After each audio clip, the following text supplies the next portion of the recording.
One of the bravest women I have met is Ayaan Hirsi Ali. Maybe you've read her bestseller, Infidel. She was a Muslim girl in Somalia, forced to have her clitoris removed, and fled to Holland eventually to escape an arranged marriage. She became a politician there and wrote the script for a short film, Submission, attacking how Islam oppressed women, a film shot by Theo van Gogh, the great-grandnephew of artist Vincent van Gogh. Well, that film outraged an Islamist who murdered Van Gogh in the street and promised to kill Hirsi Ali too. Now, Ayaan Hirsi Ali then lived for years under police protection and later moved to America. But she has not backed off. She's now written another book called Prey, Immigration, Islam and the Erosion of Women's Rights, which looks particularly how mass immigration into Europe has hurt women. Now, it is a book that many in the media would rather not discuss and many will find offensive because it raises very hot, difficult issues. Like, for instance, the rape gangs in northern England. Gangs often more than 80% Pakistani or Bangladeshi or Muslim. Rape gangs in cities like Newcastle and in Cayley, and rape gangs in Huddersfield and also even in Oxford, as well as Rochdale and perhaps most notoriously in Rotherham. Gangs which rape perhaps thousands of girls, and many of them underage, with police and investigators again and again too scared to investigate in case someone called them racist. Now, I have to stress that this problem in Britain is not anything like a problem here. No. I spoke to Ayaan Hirsi Ali earlier today. Ayaan Hirsi Ali, thank you very much for your time. It's good to catch up with you again. Prey, your latest book, has a fascinating subtitle that I think actually tells the story. Tell us about it. So it's the subtitle is Islam, Immigration and the Erosion of Women's Rights. And the subject of the book is that there are immigrants coming from countries where women are not treated with, they're not equal before the law, they're not treated with respect. And many of the men who are coming in, lots of them very, very young, are displaying the same sort of attitudes to women that they have in their home countries. Women in Europe are now facing in the public square, all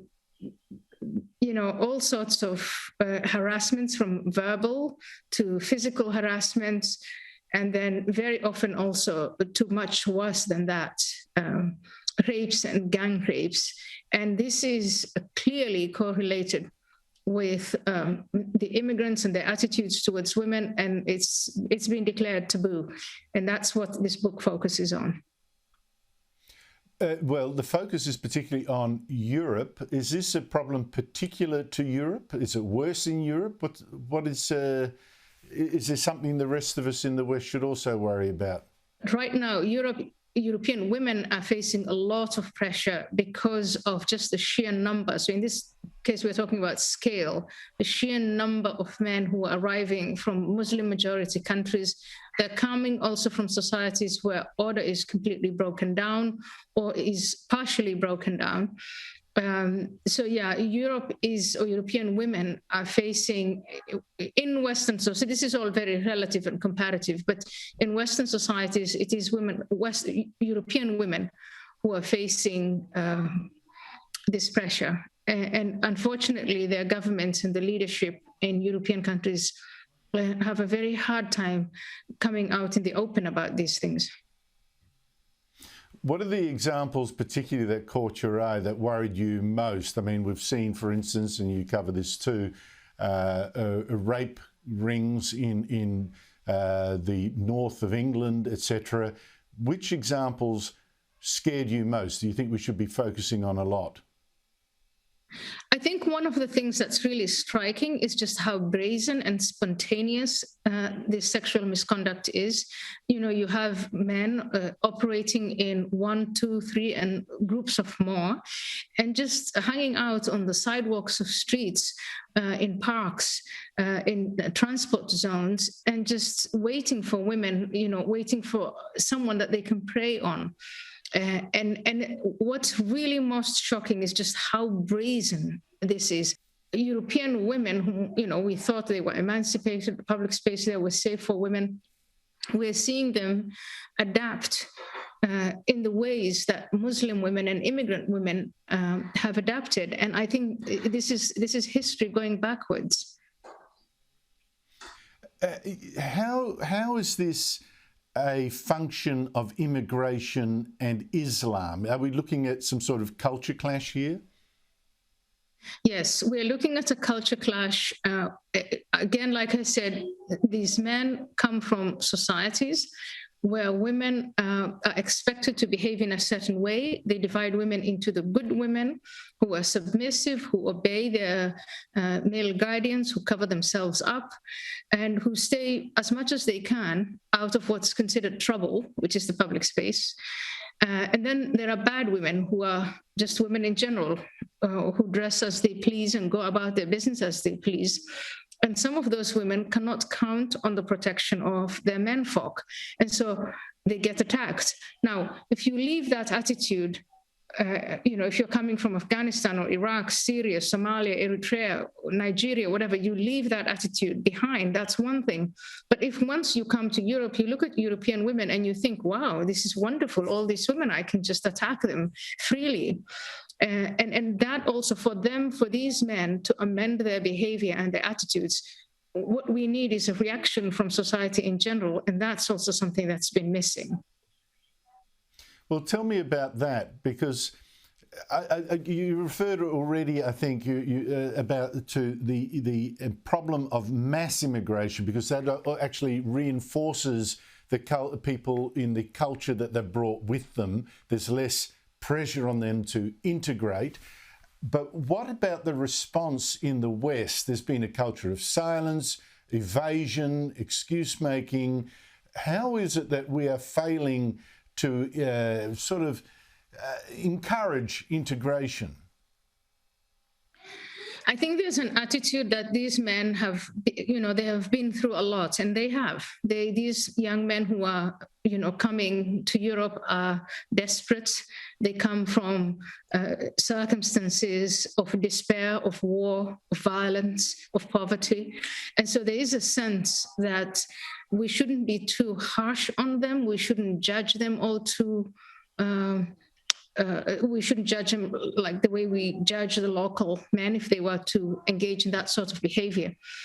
And this attitude of passivity towards integrating or demanding that these men adapt to the values, local values of Europe, that puts the burden of the unintended negative consequences of immigration on the shoulders of working class women. Yes, unfortunately, these are problems manifesting themselves in suburbs where not many journalists, politicians or activists live themselves.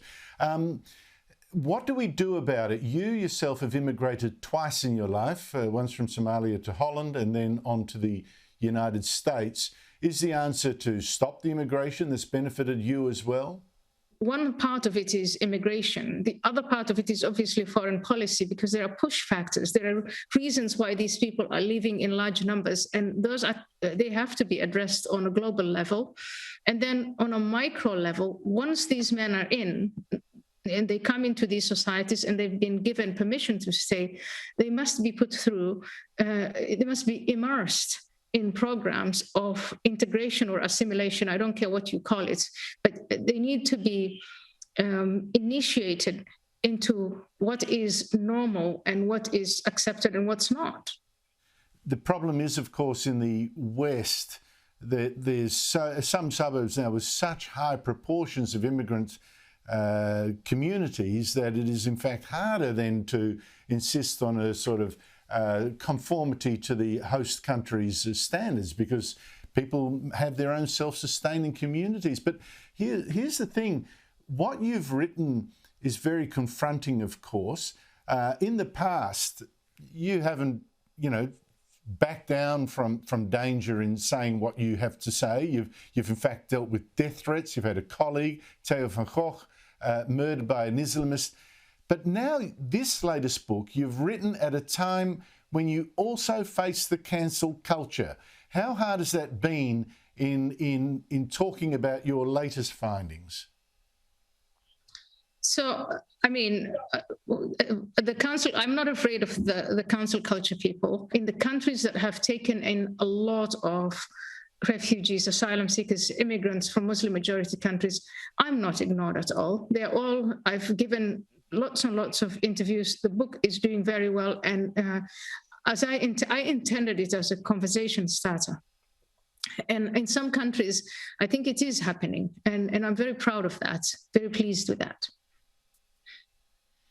Ayaan Hirsi Ali, I've been an admirer of yours for a very long time. I admire your courage in particular. Thank you so much indeed for your time. Thank you very much. Thank you for having me on.